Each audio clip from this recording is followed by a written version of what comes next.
Amado Deus, bondoso Pai, nós louvamos o Teu nome e te pedimos que o Senhor continue a reinar de forma soberana em nossos corações. Tal qual ouvimos neste louvor, queremos render a nossa vida completamente ao Senhor, para que o Senhor cumpra a sua vontade em nós e através de nós. Obrigado porque durante essa semana o Teu Espírito tem nos guiado em toda a verdade, através da Tua palavra, sobretudo, Senhor, abrindo os nossos olhos, nossas mentes e nossos corações para enxergarmos os desafios e as oportunidades de missão que temos, Senhor, diante de nós. Sabemos que o desafio e a seara é grande, mas nós estamos trabalhando não pelo poder do braço humano, mas pelo poder do Espírito Santo e sob a direção do Senhor da seara. Que o Senhor nos abençoe, que o Senhor nos unja com Teu Espírito. E nesta noite, em que iremos mais uma vez estudar a Tua palavra, queremos Te pedir que o Senhor abra e ilumine os nossos entendimentos, para compreendermos, experimentarmos e colocarmos em prática a Sua boa, perfeita e agradável vontade. Abençoa também os nossos queridos que nos assistem agora ao vivo pela internet, os nossos internautas, que o Senhor os alcance onde quer que eles estejam, seja aqui nos Estados Unidos, no Brasil ou em qualquer outro país do globo. Nós te pedimos em nome de Jesus. Amém. Amém. Uma boa noite a todos. Mais uma vez, seja muito bem-vindo. Aqui é a Igreja Adventista Brasileira de Dallas. Para nós é uma alegria, estamos ainda no início dessa semana, muita coisa ainda temos pela frente, e eu agradeço a sua presença, agradeço o fato de você estar retornando, ter vindo no sábado, pela manhã, à tarde, ontem, no domingo e hoje à noite também. Quero cumprimentar aqueles que não puderam estar aqui antes, por diversos motivos. Conheci hoje a irmã Marjorie, fiquei muito feliz de conhecê-la, conversar um pouco ali com ela, e seja bem-vinda, irmã Marjorie. Quero também mandar uma mensagem especial para uma pessoa que eu tenho aqui no fundo do meu coração. Hoje ele me mandou uma mensagem pela internet dizendo: pastor, ontem à noite eu estava com uma insônia, não conseguia dormir, fui para a internet querendo procurar um filme, uma série para assistir, passar a madrugada, virar a madrugada assistindo uma série, mas Deus me conduziu de uma forma que eu encontrei um link dizendo: Semana de Oração, Igreja Brasileira de Dallas, e quando eu cliquei era o Senhor pregando. O nome desse jovem é Vitor Chang. Vitinho, Deus abençoe você. O Vitor foi a primeira pessoa que eu batizei como pastor. Um jovem, ainda era um juvenil na época, se eu não me engano, ele tinha 11 anos, 10 anos talvez, não tenho certeza agora, Vitor. Eu era professor do Vitor, professor de religião na escola adventista, no colégio adventista de Salvador. E o Vitor me disse ontem: pastor, eu assisti um sermão e não consegui parar, assisti o outro, virei a madrugada assistindo as mensagens, e para mim foi muito importante, veio na hora certa essa mensagem. Então, Vitor, se você estiver assistindo agora ao vivo, que Deus abençoe você, um forte abraço, saiba que eu estou orando por você, viu, querido? Você é especial, você é do coração. Mas ontem, nós abordamos aqui um tema muito impactante, não é? E que demonstrava para nós a grandeza do desafio missionário diante de nós como igreja mundial. O desafio global, não apenas na Mongólia, não apenas nos Estados Unidos, mas em todo o mundo, de maneira especial na região da janela 1040, que aqui não tem o quadradinho, mas é mais ou menos essa parte aqui do planeta, mais ou menos essa parte aqui, pegando do Oriente Médio, norte da África, passando por toda a Ásia. E eu coloquei algumas imagens aqui para que vocês vejam aqueles dados que nós apresentamos ontem, mostrando a perspectiva radical da missão, como de fato a seara é grande, não simplesmente geograficamente, mas no que diz respeito às etnias que precisam ser alcançadas. Veja só, People Groups, 17.023, segundo o Joshua Project. Unreached Groups, ou eles chamam também de Unreached People Groups, 7.087. Eu ontem arredondei, né? 17.000, 7.000, mas aqui você vê o número preciso. Isso equivale a 41%, 41,6%. Uma população de 7,59 bilhões atualmente no mundo. O grupo de pessoas ainda não alcançadas, 3,14. 3 bilhões de pessoas, o equivalente a cerca de 41% da população mundial. E eu prometi ontem, e vou cumprir, mostrar para vocês agora, quantos desses Unreached People Groups nós temos aqui nos Estados Unidos. Estão aí os dados, tirados também do mesmo site. Nos Estados Unidos, segundo essas estatísticas, nós temos cerca de 488 diferentes grupos étnicos vivendo aqui, né? É um número realmente muito representativo. E destes, 84 ainda são considerados grupos não alcançados, ou seja, grupos que possuem menos de 2% de cristãos em seu meio. E grupos que não possuem igreja, ou se possuem um pequeno grupo, é um grupo tão limitado, tão pequeno, que não tem condições ainda, nem de se manter, nem de propagar a sua fé sozinhos. Ou seja, eles precisam de um auxílio missionário externo. Então, só nos Estados Unidos, 84 grupos ainda não alcançados. Cada pontinho vermelho, se você entrar no site lá, eu não coloquei a imagem aqui, você vê por detalhe, um por um, quais são esses grupos, qual é o nome do povo, qual é a língua que eles falam, qual é a religião principal desse povo. A grande maioria são muçulmanos, mas tem hindus também, tem budistas também, e tem religiões étnicas, que é o que nós chamamos de animismo, né, de forma geral. Então vale a pena vocês entrarem nesse site e observarem. E por curiosidade, não é? Talvez alguém aí assistindo do Brasil tenha interesse. No Brasil nós temos 309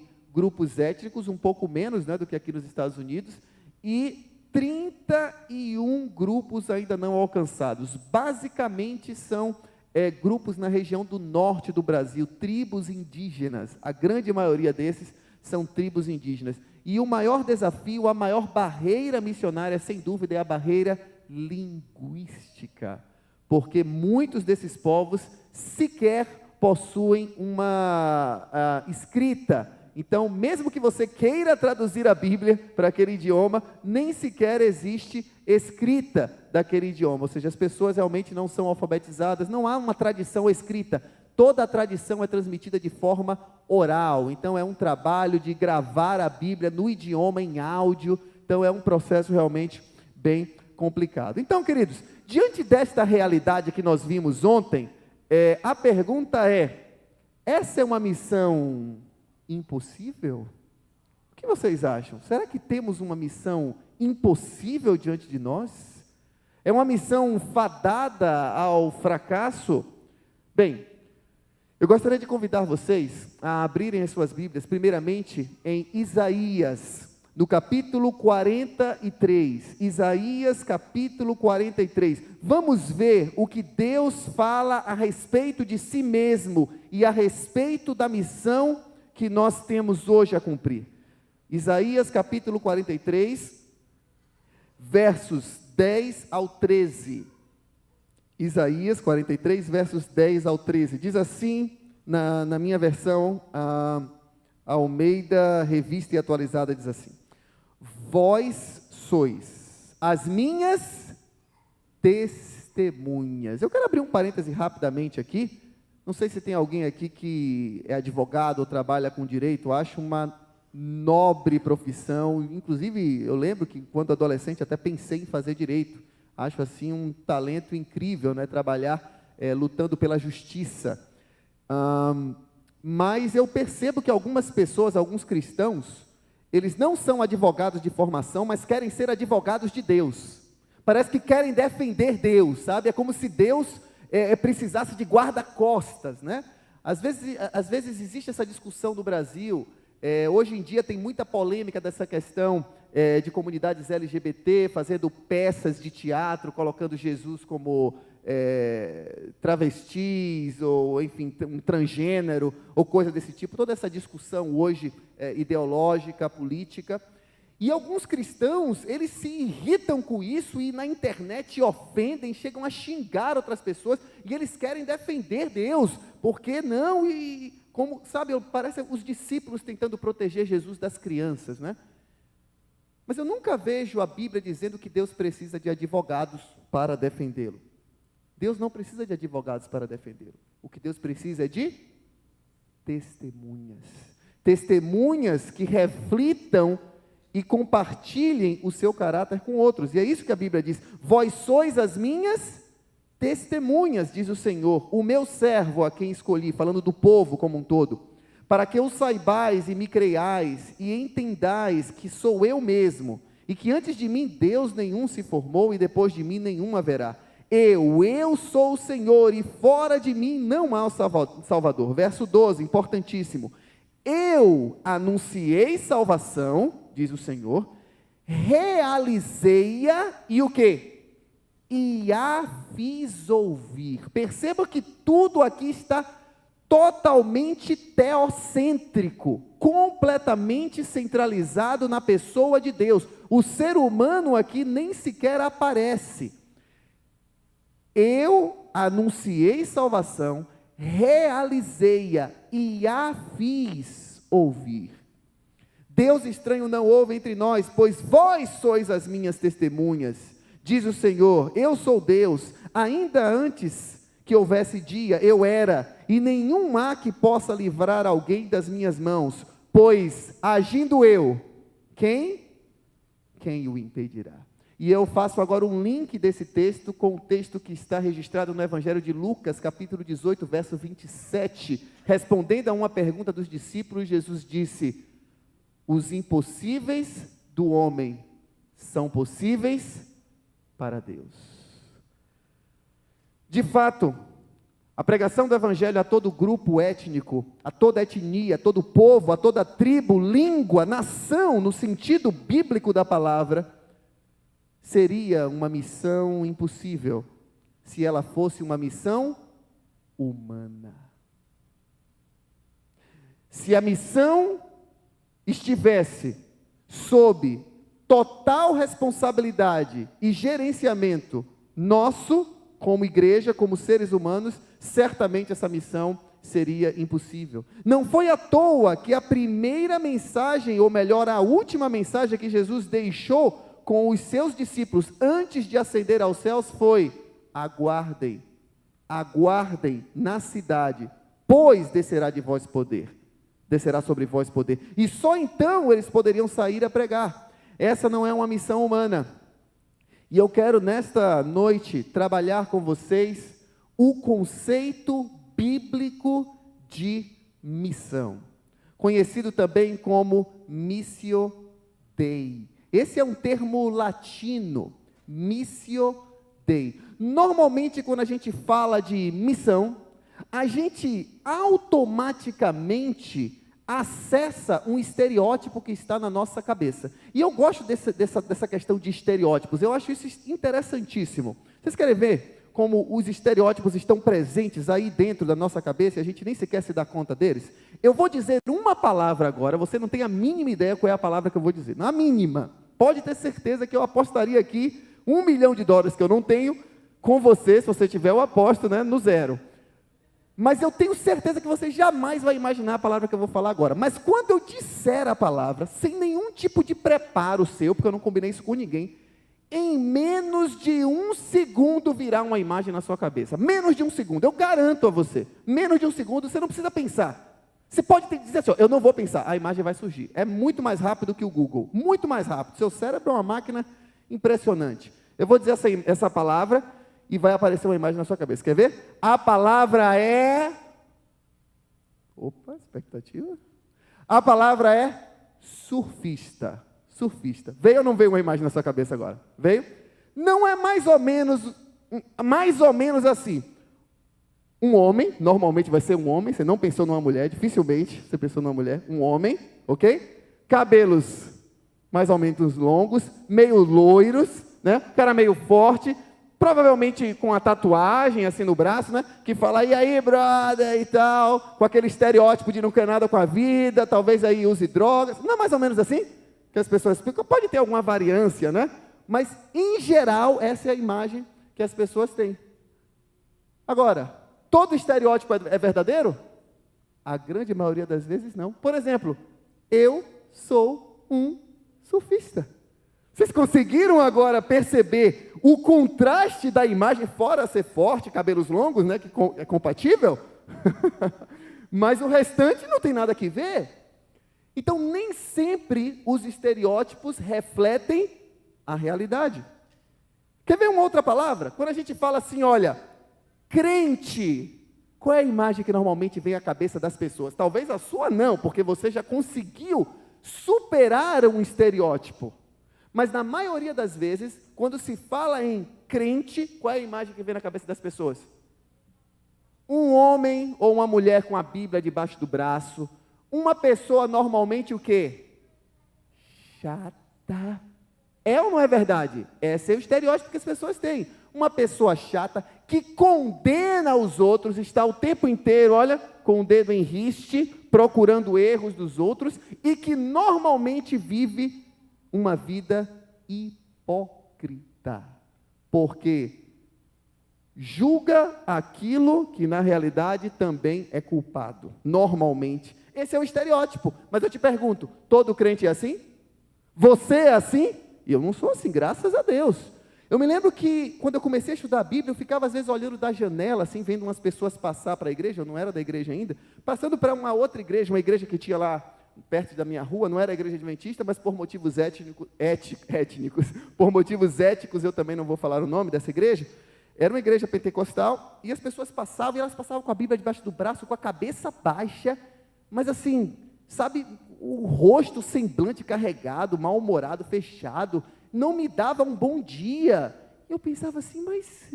eu estava vivenciando já a alegria da salvação, né, conhecer Jesus, e eu pensava assim, mas não é isso, por que essa pessoa não consegue ver a alegria que há no Evangelho? Então, com relação à missão, nós também temos vários estereótipos, e o primeiro deles é que missão é uma atividade da igreja. Sim ou não? Isso parece ser uma coisa tão óbvia, que normalmente eu nem precisaria falar aqui, porque todo mundo sabe que missão, primariamente, é uma atividade da igreja. E se eu disser que não? Vejam, a minha frase foi, missão é primariamente uma atividade da igreja. Esse termo contesta este estereótipo. Porque se a missão fosse uma atividade primariamente ou originária da igreja, a missão seria uma missão o quê? Humana. E, portanto, passível de falhas e passível de derrota, de não cumprimento. Mas a Missio Dei nada mais é do que a missão de Deus. Vocês lembram do texto de Isaías que eu li? Eu anunciei salvação, realizei-a e a fiz ouvir. A missão, ela é primariamente uma ação de Deus, e eu vou além. A missão é muito mais do que uma ação divina. A missão surge da própria natureza divina. Ela brota do próprio Deus. E é por isso que Missio Dei, ela normalmente é traduzido como missão de Deus, mas quando você pega o termo latino, missio ou mito, que também pode ser uma raiz, é o verbo to send, ou missio, sending, em inglês. Ou seja, a tradução mais literal seria the sending of God. The sending of God, o envio de Deus. Ou seja, a missão não começa na igreja, e graças a Deus por isso. A missão começa em Deus, e nós vemos essa característica da natureza divina desde o Jardim do Éden. A primeira coisa que aconteceu quando Adão e Eva pecaram foi o quê? O que aconteceu? Deus foi ao encontro deles e perguntou, onde? Onde estás? Normalmente nós dizemos assim, olha, eu busquei a Deus. Na realidade, não somos nós que buscamos a Deus. é Deus quem nos busca. Muitas vezes nós falamos assim: eu encontrei a Deus. Não, não. Você e eu é que estávamos escondidos. Foi Ele quem nos encontrou. Salvação não consiste em encontrar a Deus. Salvação consiste em se deixar encontrar por Deus. O Deus missionário. Deus é um Deus missionário. A missão começa em Deus e ela flui de Deus como uma atividade. Interessante, não é a igreja que tem uma missão, é a missão de Deus que inclui a igreja. Você percebe? A missão é de Deus. E Deus, Ele chamou, reuniu um povo em torno de uma fé, de uma esperança, de um propósito, e Ele usou e usa e usará esse povo como um instrumento para cumprir a sua missão. E é por isso que essa não é uma missão impossível, porque o que é impossível para o homem, é possível para Deus. Agindo eu, diz o Senhor, quem impedirá? E é por isso que nós precisamos estar, como eu disse ontem, nas mãos de Deus, porque a missão só será cumprida sob essa perspectiva da missão de Deus. Eu quero convidá-los, por gentileza, a abrirem as suas Bíblias em João, no Evangelho de João. Se eu não me engano, ontem eu também comentei algo a respeito, que o Evangelho de João, ele era um evangelho que se destacava em relação aos demais. João capítulo 1. João capítulo 1 e o verso 14. Deixa eu avançar aqui. Ok, João capítulo 1 e o verso 14. João 1, verso 14. Diz assim a Bíblia: e o Verbo se fez carne e habitou entre nós, cheio de graça e de verdade, e vimos a sua glória, glória como do unigênito do Pai. Quem era o Verbo? Quem é o Logos aqui representado, que se fez carne? Capítulo 1, verso 1. No princípio era o Verbo, e o Verbo estava com Deus, e o Verbo era Deus. E este Verbo, esta palavra, ela se fez carne e habitou entre nós. Eu quero falar um pouco sobre missão ou testemunho encarnacional. Jesus, ele é o modelo principal de missão, o modelo principal de missionário. Não apenas por aquilo que ele fez, mas pela sua própria natureza divino-humana. Nós encontramos uma íntima relação entre três coisas aqui, nesse texto. Nós encontramos a íntima relação entre Deus, a pessoa de Deus, a palavra de Deus e a missão. E essas três se relacionam num contexto encarnacional. Vejam por que eu estou dizendo isso. A Bíblia diz que o Verbo, a palavra, que era Deus e que é Deus, se fez carne e habitou entre nós. Primeiro destaque que eu quero dar a esse texto é essa expressão habitou. Quando a gente pensa em habitou, você pensa, por exemplo, eu vou habitar em algum lugar, né? Obviamente você vai morar numa região, né, um território, mas você pensa em alguma estrutura onde você vai morar, né? Uma estrutura, seja num prédio, numa casa, ou no caso dos mongóis, naquelas tendas, nas guers. Esse texto, literalmente, ele diz assim, olha, o Verbo se fez carne e armou a sua tenda entre nós. É interessante, é lindo essa maneira, é a literalidade. O tradutor preferiu dar um contexto mais simples de compreensão, mas literalmente ele diz, o Verbo armou a sua tenda entre nós. Alguns traduzem dizendo, tabernaculou, né? Criou-se um verbo aí, relacionado ao tabernáculo, né? O Verbo tabernaculou, ele armou a sua tenda entre nós.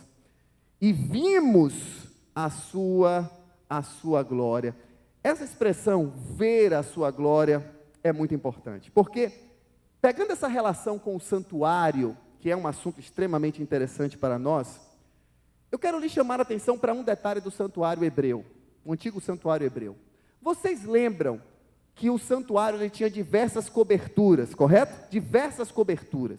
Mas você lembra exatamente qual era a última cobertura, ou melhor, a cobertura exterior, a que ficava por cima de todas, a que era visível aos olhos humanos? Você lembra de que era feita essa cobertura? Você consegue lembrar? Há uma grande discussão na tradução da Bíblia sobre o que era aquilo, que tipo de pele de animal era aquela. As pessoas às vezes divergem entre que animal era, mas uma coisa é praticamente ponto comum já, indiscutível: era a pele de um animal imundo. Era a pele de um animal imundo. Há quem diga que era algum animal marinho, uma foca ou algo desse tipo, já que ele estava ali naquela região do Mar Vermelho, né? Há quem diga que era a pele de texugo, mas o fato é que, como quase um consenso, não é unanimidade, obviamente, mas a grande maioria esmagadora dos eruditos creem que era uma pele de um animal imundo, segundo o livro de Levítico. E a grande pergunta é: por que Deus escolheu uma pele de animal imundo para colocar no exterior do seu santuário? Não faz muito sentido isso na minha cabeça, não fazia muito sentido na minha cabeça, até que eu me deparei com esse texto. Porque vejam, queridos, se você tem um santuário que representa a presença de Deus, se você é um hebreu que cresceu dentro de uma cultura onde as pessoas não apenas não comem animais imundos, mas elas não tocam em animais imundos, para não se contaminar, uma cultura basicamente direcionada por leis de pureza e impureza, com rituais rigorosíssimos. Quando uma pessoa estava impura, ela ficava um tempo sem poder participar das assembleias solenes. Então se coloque nessa situação e se coloque olhando para esse santuário. Você acha que a primeira impressão do santuário, a primeira visão do santuário, era algo atraente ou era algo repulsivo para um hebreu? O que é que você acha? Se era uma pele de um animal imundo. Eu entendo que não era atraente, porque se você sabe que é uma pele de um animal imundo, que você não toca, veja, não tinha nada demais, pelo contrário, era algo até de certa forma repulsivo. E aí, você linka esse conceito com o que está escrito em Isaías 53. O que é que diz em Isaías 53? Olhámo-lo, mas nenhuma beleza havia que nos atraísse. Ele era desprezado e rejeitado, homem de dores. Interessante que, quando um hebreu olhava de longe o santuário, ele não via nada demais. Quem sabe era até uma figura quase que, puxa vida, por que uma pele de um animal imundo? Mas dentro daquele santuário, o que é que habitava, queridos? O que é que habitava ali dentro do santuário? Lá no Santo dos Santos, no Santíssimo Lugar, o que é que habitava lá? Entre os querubins, sob a Arca da Aliança, o que é que habitava lá? O Shekinah, a glória de Deus, estava dentro daquele tabernáculo, daquela tenda, feita exteriormente de pele de animal imundo. Queridos, João ele pega exatamente esta imagem e traduz neste verso. O verbo tabernaculou, o verbo armou a sua tenda entre nós, ele está entre nós, ele é Emanuel, ele é Deus conosco. E nós o que? Vimos, o que é que nós vimos? Nós não vimos sua aparência exterior, nós não vimos o que as pessoas viam externamente, nós não o rejeitamos como os demais que só o viam como um filho de carpinteiro ou como um filho bastardo. Não, nós vimos o que? Nós vimos a sua glória, nós olhamos lá dentro, nós criamos intimidade com Ele, nós conseguimos enxergar além da camada exterior. A encarnação de Cristo é um modelo de missão para nós. E é por isso que, seguindo os métodos de Cristo, nós precisamos viver um modelo de missão encarnacional. A Bíblia é um exemplo de encarnação, sabe por quê? Da mesma forma que Jesus era 100% Deus e 100% homem, perceba que Jesus não era 50% Deus e 50% homem e aí dava 100%, não. 100% Deus, 100% homem. A Bíblia também, segundo Ellen White, é um livro divino humano. É a mensagem e a palavra de Deus expressa em linguagem humana, de forma inteligível, de forma compreensível. Porque se Deus revelasse a sua palavra fora do contexto humano, ou seja, fora de um contexto encarnacional, quem aqui compreenderia a vontade de Deus? Ninguém. Ela não seria compreensível. É a encarnação que torna possível a missão. Vocês percebem? A encarnação da palavra em Cristo, a encarnação divino-humana da Bíblia e a encarnação da igreja dentro de uma cultura é que torna possível a missão, porque a mensagem será finalmente compreensível. Isaías, mais uma vez eu cito, diz: os meus pensamentos não são o quê? Os seus pensamentos. Os meus caminhos não são os seus caminhos. Se Deus revelasse os seus pensamentos numa perspectiva unicamente divina, nenhum de nós compreenderia a amplitude do pensar divino. Mas Deus traduziu a sua mensagem na linguagem humana. Ele se autolimitou, e aí vem uma palavrinha que nós vamos ver de novo durante essa semana. Ele contextualizou a mensagem para o povo de Israel, e através do povo de Israel, com os princípios do Evangelho, deixou uma mensagem transcultural, que poderia ser contextualizada em toda e qualquer cultura. Eu costumo comparar a mensagem do Evangelho da seguinte forma: existem duas formas de pregar o Evangelho.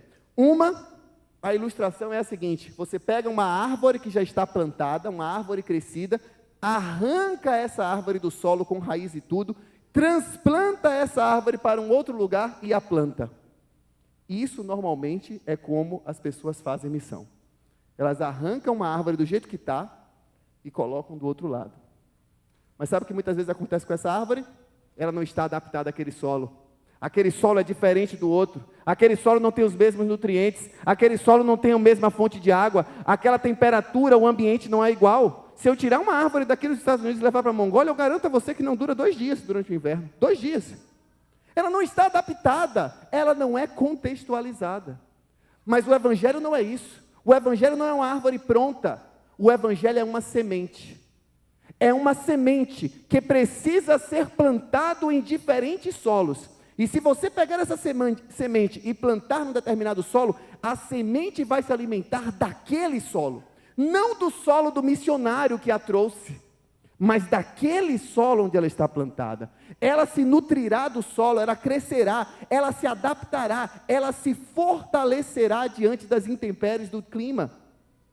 Isso é o Evangelho encarnacional. A missão encarnacional é uma missão que se apodera da cultura, que encarna a cultura, que vive a missão dentro dos seus elementos que são inteligíveis, que são relevantes, que são significativos para as pessoas. Queridos, você já parou para pensar por que Jesus só começou a pregar a partir dos 30 anos de idade? 30 anos de idade foi o início do ministério público de Cristo. Claro, se você for uma pessoa mais focada no aspecto teológico, você vai me dar a seguinte resposta, e que está correta, 100% correta. Bem, Jesus, ele veio para cumprir a profecia. Em Daniel, capítulo 9, fala sobre a questão do ungido, né? Depois da saída da ordem para reedificar Jerusalém, até a ungido, e aí vem a história lá das 60 semanas, 69 semanas, que a gente não vai ter tempo de esclarecer agora aqui, mas Jesus, ele veio exatamente naquele tempo, tanto é que ele diz assim, ó, o tempo está cumprido. Que tempo? Aquele tempo lá, aquela profecia, o tempo está cumprido. Ele vai para João Batista diz, eu que tenho que ser batizado por ti, e tu vens a mim? Qual é a resposta dele? Deixe, pois agora, e faça, pois é necessário o quê? Se cumprir toda a justiça. Ele tinha essa perspectiva profética em sua mente, é óbvio. Mas do ponto de vista sociocultural, o que Jesus estava fazendo na realidade era o seguinte: primeiro, se ele pregasse com menos de 30 anos, ele literalmente não seria ouvido, porque eles não consideravam uma pessoa, digamos assim, madura o suficiente para ensinar outros se ele tivesse menos de 30 anos. Então veja como ele contextualizou, ou seja, a profecia já sabia disso. Entende como é a relação? A profecia levou em consideração esse aspecto cultural. É por isso que ele teve que esperar até 30 anos. Não é que a profecia foi impositória, tem que ser aos 30 anos. Não, a pergunta é por que tinha que ser aos 30 anos? Por que a profecia predisse isso? Porque o contexto cultural exigia isso, para que a missão fosse de fato relevante. Então, a partir dos 30 anos, outro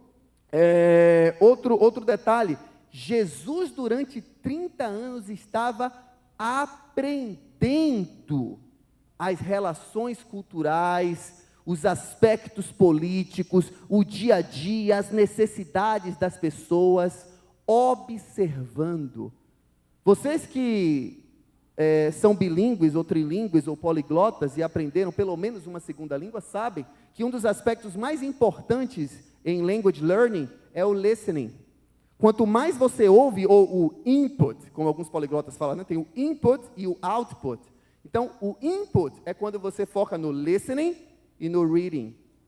Então, quanto mais você absorve, mais você se acostuma com uma língua. Tem um poliglota que diz assim: you never learn a language, you just get used to it. Você se acostuma. Você não aprende, você se acostuma, ela se torna natural para você. E foi isso que Jesus fez. Ele encarnou a cultura. Aquela cultura se tornou parte dele. É óbvio que com filtros. Os aspectos negativos da cultura, quando comparados ao princípio da palavra de Deus, eram eliminados. Não é à toa que ele conhecia muito bem o que era negativo em sua cultura e o recriminou.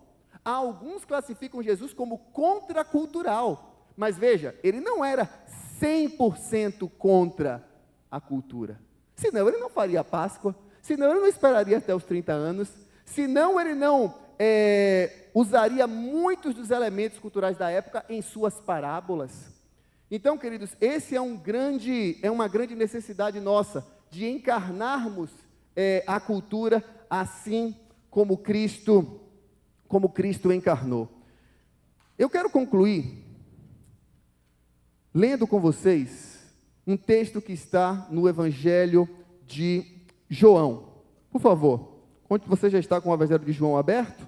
Então, abra sua Bíblia aí em João, capítulo 12. Com esse texto nós concluímos. João, capítulo 12, versos 20 e 21. João, capítulo 12, versos 20 e 21. Eu falei um pouco sobre contextualização, e junto com contextualização, sobre esse assunto, uma palavra fundamental é cosmovisão, worldview. Durante essa semana nós ainda falaremos sobre isso, ok? Não vou dizer qual é o dia, mas durante essa semana nós ainda falaremos sobre isso de forma mais específica. Não tinha como uma coisa está ligada à outra, mas o tempo não nos permitiria nos aprofundarmos um pouco mais. Então, hoje estamos tratando especificamente sobre missão encarnacional, a missão de Deus, a missão que se origina em Deus, não é? Não é a igreja que tem uma missão, é a missão que inclui, que possui uma igreja para cumpri-la, né? Como instrumento. Ok, vamos ler o que está escrito em João 12, versos 20 e 21. Ora, entre os que subiram para fazer o quê? Para adorar durante a festa, haviam alguns gregos. Opa! Uma outra cultura, um outro povo, uma outra etnia, uma outra língua. Esses homens subiram para adorar em Jerusalém. Diz a Bíblia no verso 21. Estes, pois, se dirigiram a Filipe, que era de Betsaida da Galileia, e lhe rogaram: Senhor, nós queremos o quê? Queremos ouvir a Jesus. Está escrito assim na sua versão? Senhor, nós queremos o quê? Nós queremos ver Jesus.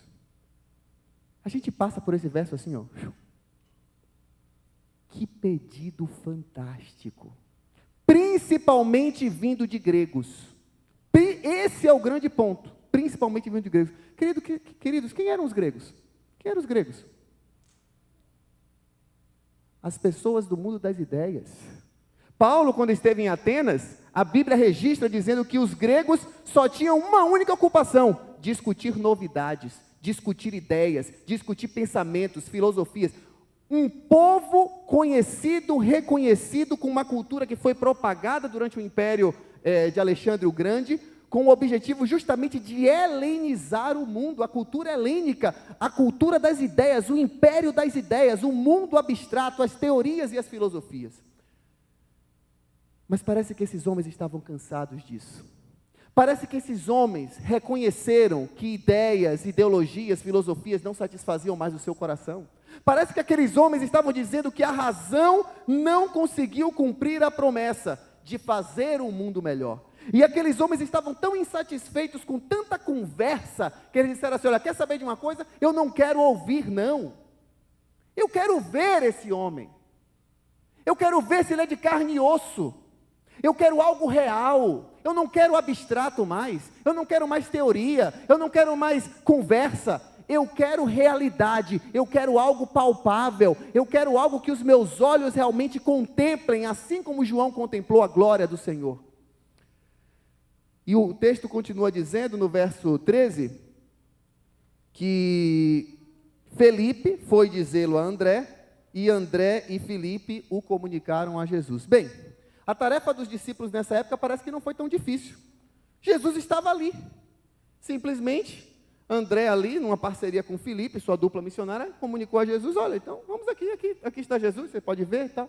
Mas a minha pergunta é: e se alguém hoje, e se um grego, alguém que não é da nossa comunidade, alguém que possui uma outra cultura, uma outra língua, olha para mim, ou olha para você e diz: quer saber de uma coisa? Eu quero ver esse Jesus aí. Eu quero ver. Já tomei muito estudo bíblico. Já fui a muitas igrejas. Já sei teologia, já sei um pouco, mas eu quero ver a realidade, eu quero ver esse Jesus encarnado. Bem, a tarefa não seria tão simples como no passado, porque este verbo que se fez carne e habitou entre nós, ascendeu aos céus. O verbo continua encarnado, mas hoje intercede por nós nos céus. Como poderemos responder o pedido de um mundo aflito que quer ver Jesus? Eu tive cuidado de... Deixa eu ver aqui.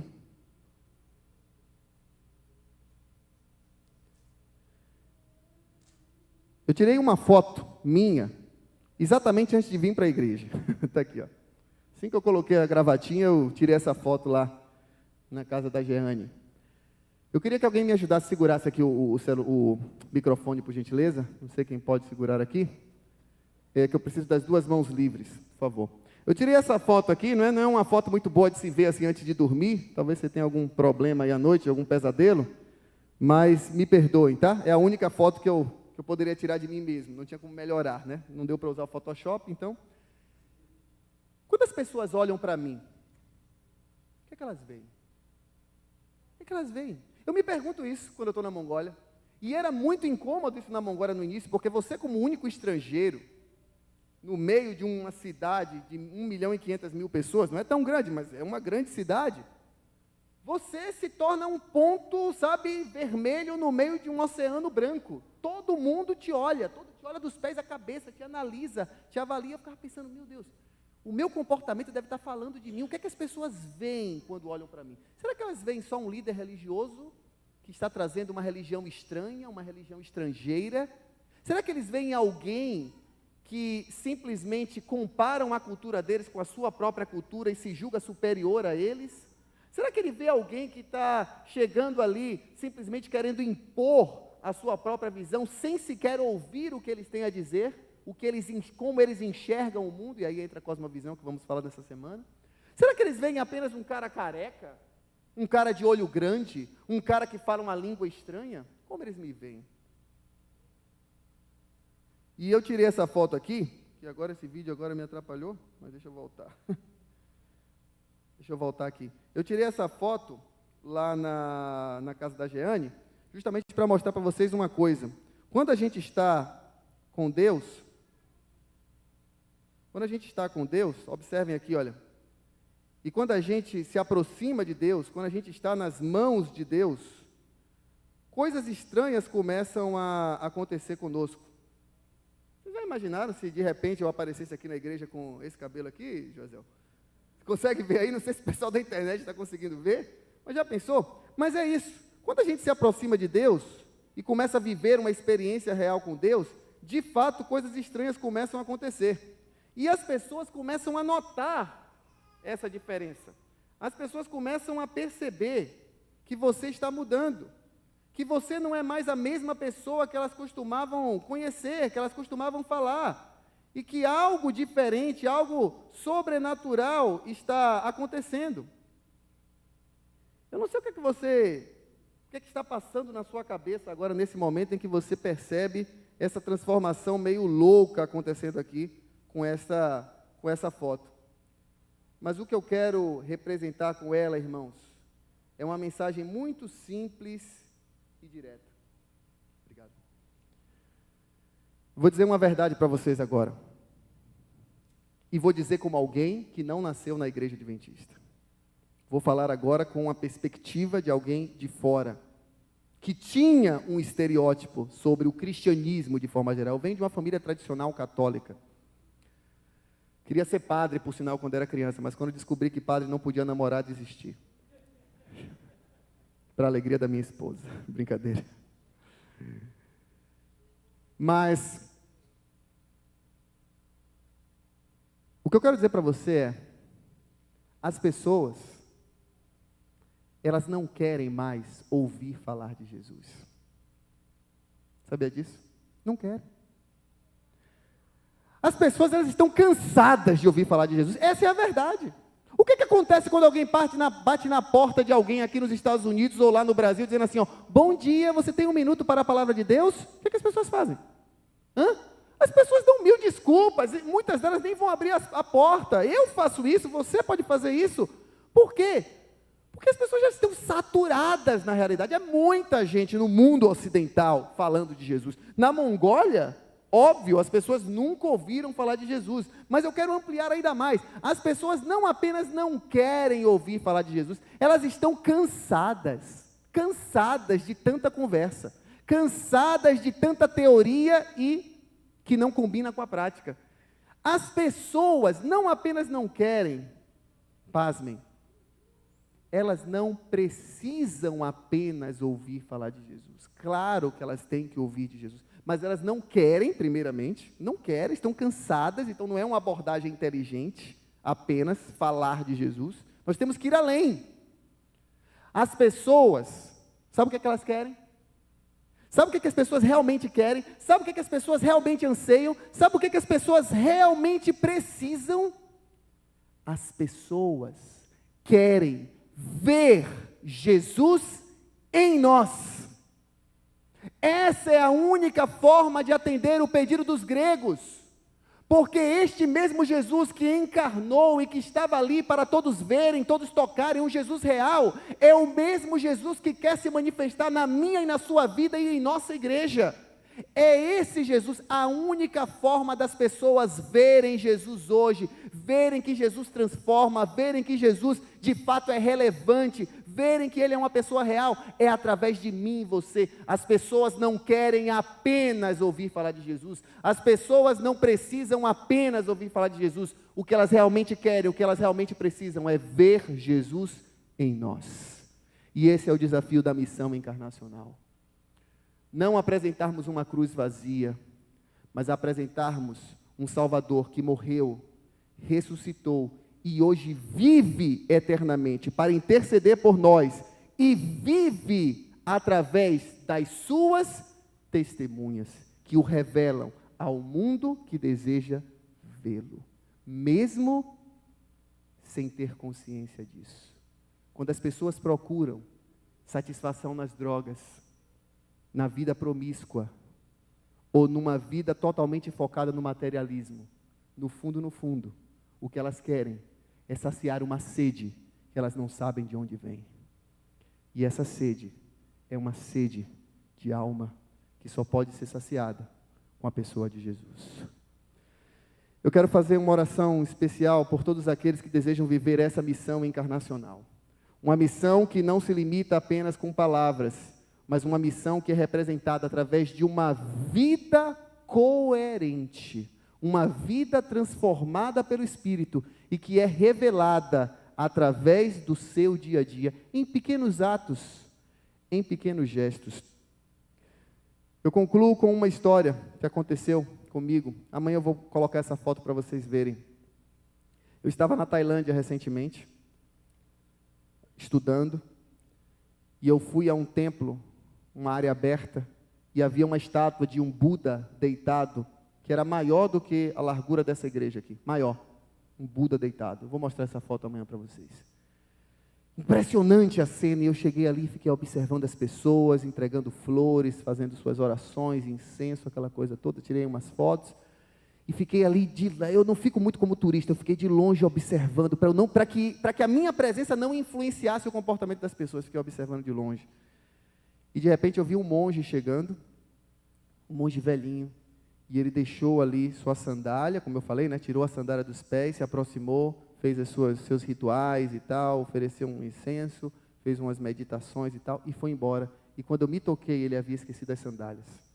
Mas sandálias velhas, desgastadas, provavelmente a única sandália que ele tinha. Provavelmente, porque os monges eles não têm posses materiais. Pelo menos os verdadeiros monges. Estava ali a sandália dele, e eu olhei aquilo e falei, rapaz, ele estava tão absorto no ritual que ele simplesmente esqueceu, talvez, da única sandália que ele tem. E eu peguei aquela sandália e corri ao encontro daquele monge. E cheguei perto dele, e me aproximei dele e apresentei a sandália. Queridos, o olhar que ele me deu é algo muito difícil de descrever. Ele me olhou com espanto.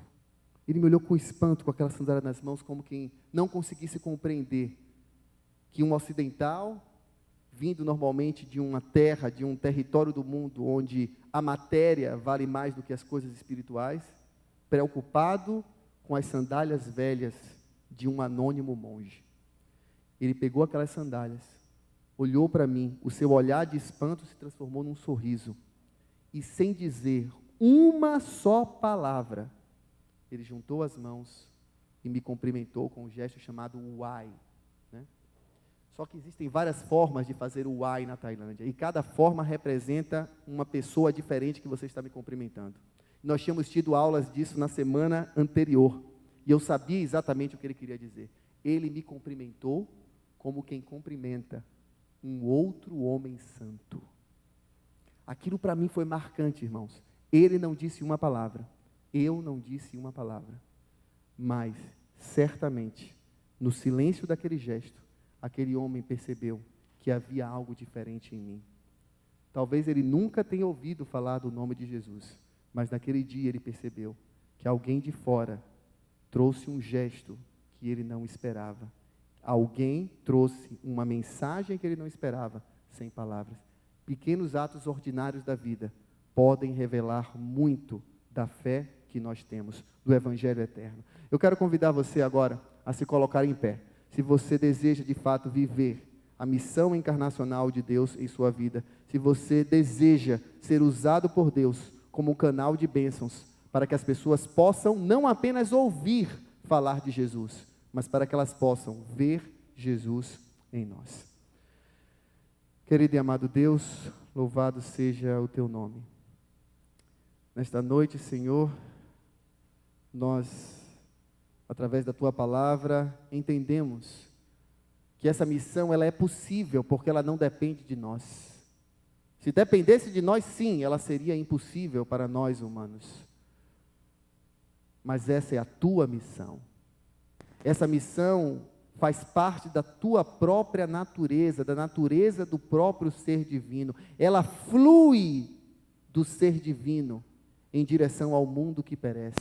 E neste caminho, O Senhor nos chama como um povo, como uma igreja, para sermos instrumentos desta missão, para sermos instrumentos em tuas mãos, para comunicar o teu amor, a tua verdade, para que o mundo veja a tua glória através do teu povo.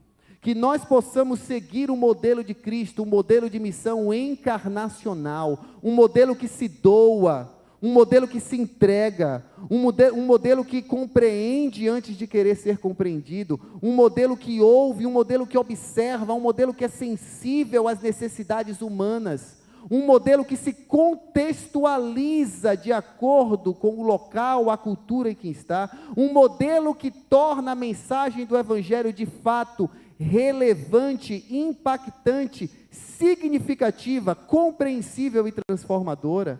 Senhor, a mensagem do Evangelho é transformadora por si só, mas como serão transformados se não a compreenderem? Precisamos não apenas falar a língua do povo, precisamos de fato traduzir a mensagem de acordo com a ideia e a visão do povo, para que ela seja palpável, para que as pessoas não apenas ouçam palavras, mas que elas vejam o Cristo encarnado através da sua palavra e através da sua igreja. Que a sua bênção e a sua paz e o seu poder esteja sobre cada um de nós, tornando-nos verdadeiras testemunhas do teu Evangelho eterno, em nome de Jesus. Amém.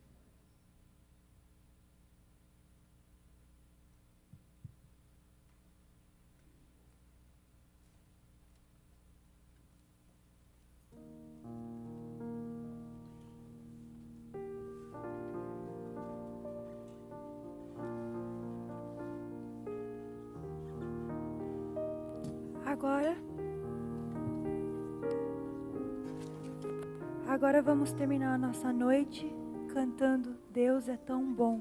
Em pé, por favor.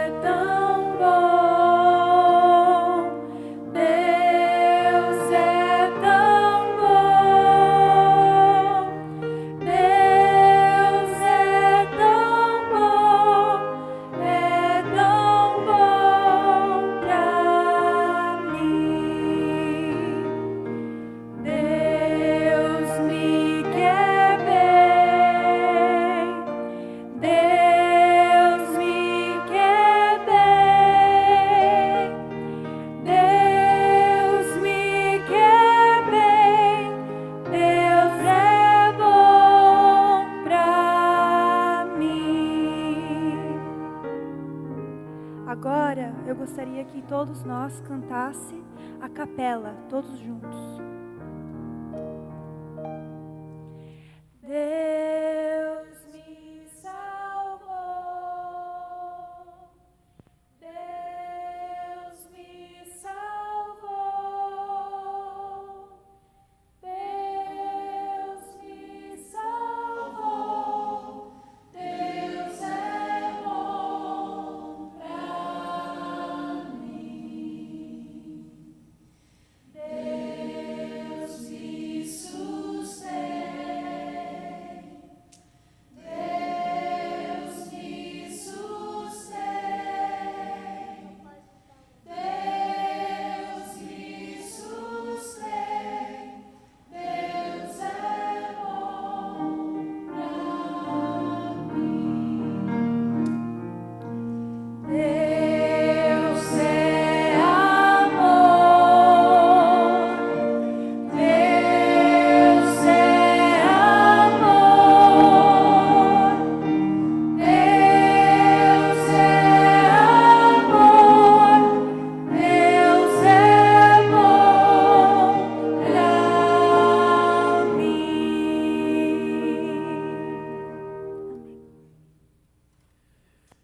Que o Senhor nos abençoe e nos guarde. Que o Senhor faça resplandecer o seu rosto sobre nós e que tenha misericórdia de cada um de nós.